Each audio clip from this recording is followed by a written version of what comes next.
Dans cette vidéo, je propose aux débutants un petit morceau pour valser avec sa guitare.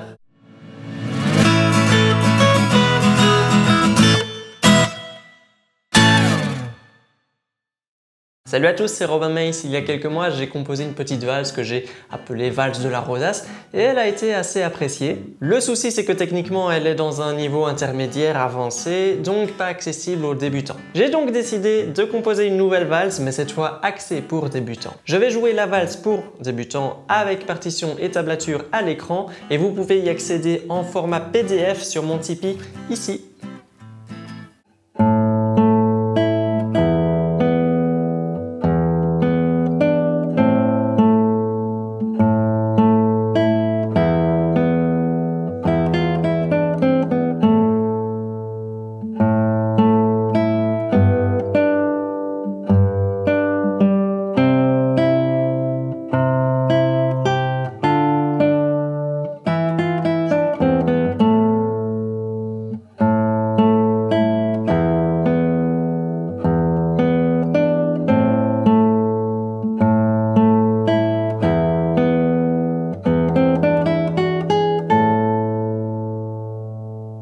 Si vous aimez, n'oubliez pas le petit pouce en l'air de soutien et si vous êtes nouveau sur la chaîne, je vous invite à vous abonner. Ici, on aborde la guitare classique principalement pour tout niveau. Je vais expliquer en détail la valse et j'invite les personnes ne lisant généralement que les tablatures à davantage être attentives à la partition plutôt que la tablature. En effet, sur la partition, on va avoir certains détails et certaines informations assez importantes comme le choix du doigté, la longueur des notes avec le rythme, la différence polyphonique entre les aigus et les basses, etc.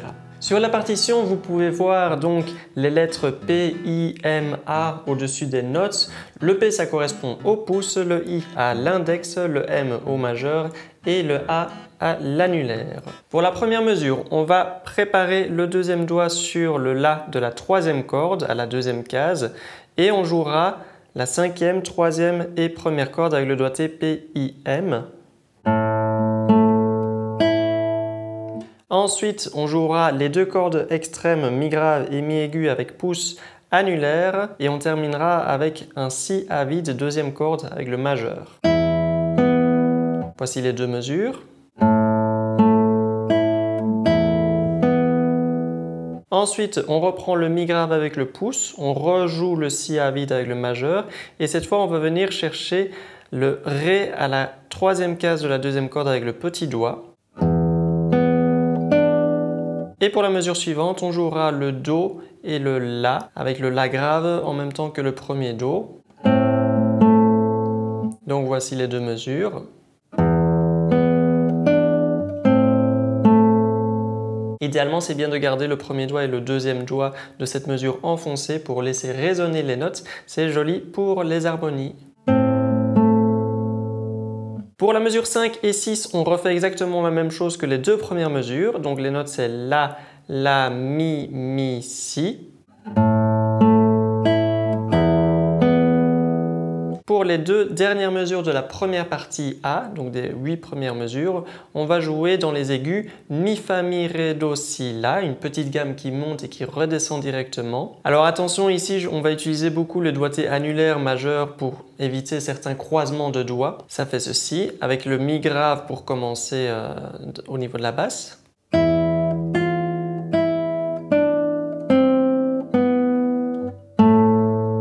Et on avait donc un La grave qui accompagne le dernier La. Mi, Fa, Mi, Ré, Do, Si, La. Pour commencer la deuxième partie, on va préparer encore une fois le deuxième doigt sur le La. En fait, on joue exactement la même première mesure que le tout début du morceau. Sauf qu'au niveau du doigté, vous voyez qu'on va utiliser plutôt l'annulaire sur la première corde, car après on va utiliser le Si de la deuxième corde, donc on évite un croisement de doigts de cette manière-là. Et en plus, sur cette deuxième mesure de la partie B, donc à la 10e mesure, on est à la 10e mesure, on va ajouter le troisième doigt sur le Sol grave de la 6e corde. Et après, on ira avec le 4e doigt chercher le Ré de la deuxième corde. Donc ça fait Si Ré. Je rejoue la mesure 9 et 10.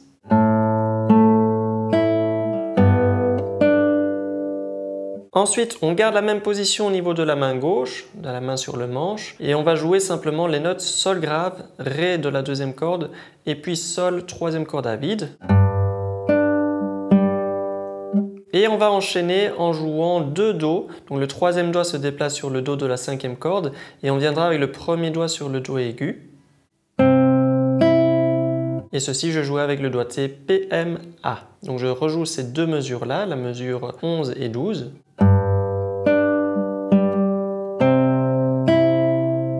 Ensuite, je garde ma basse Do, troisième doigt, là où elle est. Et dans les aigus, je vais jouer le Mi et le Sol aigu avec le quatrième doigt. Donc Mi, première corde, et Sol aigu, quatrième doigt sur la troisième case de la première corde. Pour passer à la mesure suivante, je vais préparer mon Fa avec le premier doigt sur la première corde. Je peux à ce moment-là relâcher mon troisième doigt qui était sur le Do. Et le quatrième doigt qui était sur le Sol va venir en fait sur le Ré de la deuxième corde. Donc je vais rejouer ici mesure 13 et 14.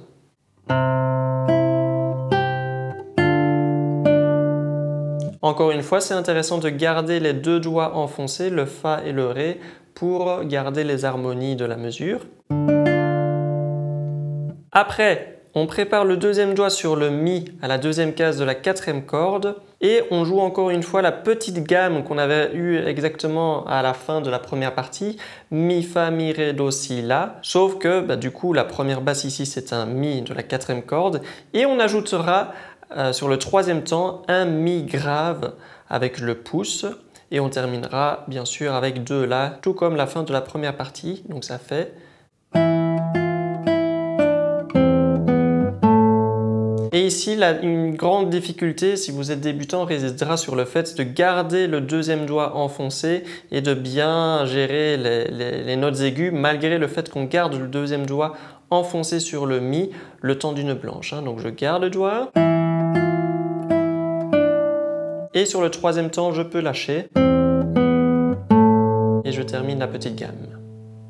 Pour la troisième partie, en fait, donc les 8 dernières mesures, on reprend la même chose que la partie A, sauf que la fin sera différente. Donc je vais vous rejouer les 6 premières mesures de cette partie-là, donc de la mesure 17 à la mesure 22.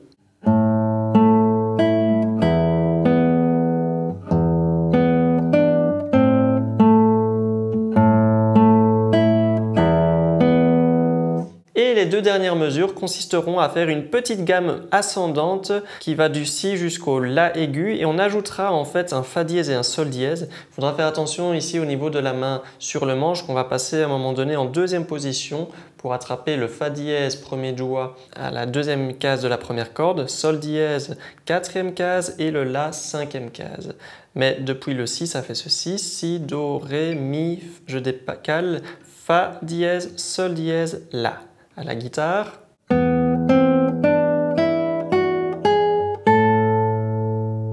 Donc voilà, vous remarquez qu'au niveau de la structure, on a une partie A, une partie B, et puis on peut appeler ça une partie A', car ce n'est pas exactement la même chose que la partie A, mais on termine d'une manière un petit peu différente pour conclure vraiment le morceau. Alors au niveau de l'interprétation, pour les un peu plus avancés, un petit détail intéressant au niveau du jeu, c'est de couper certaines basses qui résonnent. Ça permet d'avoir un jeu plus propre. En passant d'une mesure à l'autre, il faut veiller à ce que la basse précédente ne continue pas de résonner.